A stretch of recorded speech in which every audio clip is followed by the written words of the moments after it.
Interpreting Nonfiction on Murderous Manila on the Night Shift by James Fenton. The article shows the recent war on drugs in the Philippines and the murders of drug dealers and addicts by the government and extrajudicial killings and how they're affecting the locals' lives.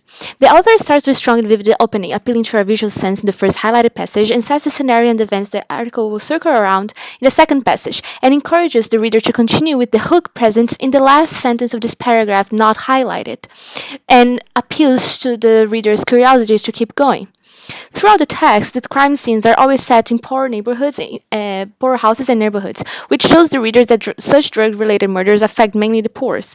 It could be a result of the author's selectivity in choosing not to show any involvement of wealthy people with the drugs. Nevertheless, the reader recognizes the pattern of such crimes' relation with poverty by the author showing us how the crime scenes looks like, and not by telling us that only the poor gets involved with drugs.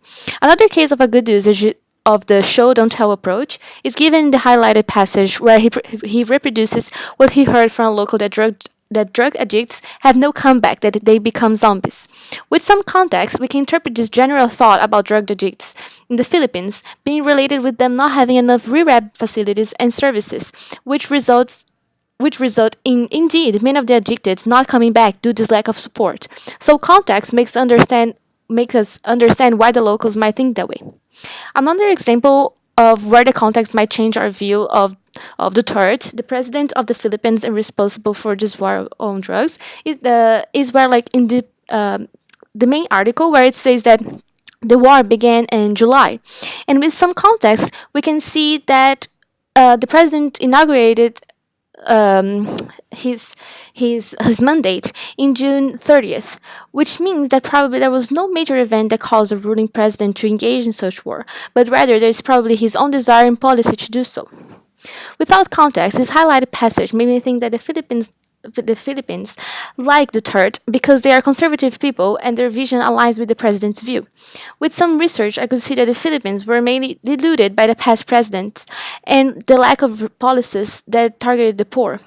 Duterte, in addition with the war of drugs, addressed important issues that the poor population had never received before, and thus made them like the president. In fact, as the mayor article stresses, the population do not agree with the criminals being killed.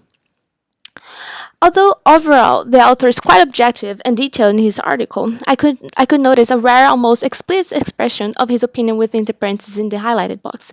He suggests that the undertakers have some kind of deal with the police, since for every dead body the undertakers make money. This almost passed unnoticed to me, since I have this bias that police is corrupt, which comes from the fact that I come from Brazil, where the police is well known by its corrupt schemes. With context, however, it makes hard to agree with the author, as it seems that the undertakers are actually concerned with the situation, since they have to do the work but lower their prices, since the criminals' families come from a poor background and cannot afford their services. Regarding the author, James Fenton is a British writer and renowned poet, but having lived in the Philippines a few years might have contributed for his interpretive bias. The article shows a lot of statistics related to the population views regarding the government, its policies, the war, but does not show signs of him talking or interviewing locals to know what they think about it. This might be because he already lived there and thinks he knows how the Philippines are and think, and thus can portray the situation without much of their involvement. My own interpretive bias came into place when I could swear that the Philippines had death penalty. First, because it just seemed really strange a president to openly talk about how he supports the criminals' murderings. And second, because we had a really famous case in Brazil where a Brazilian drug dealer was sentenced to death in a Southeast Asian country, which are automatically related with the Philippines. But in fact, the Brazilian was sentenced in Indonesia, where there's actually the death penalty, and that the Philippines don't have, but are recently voting on having established back into their prison system.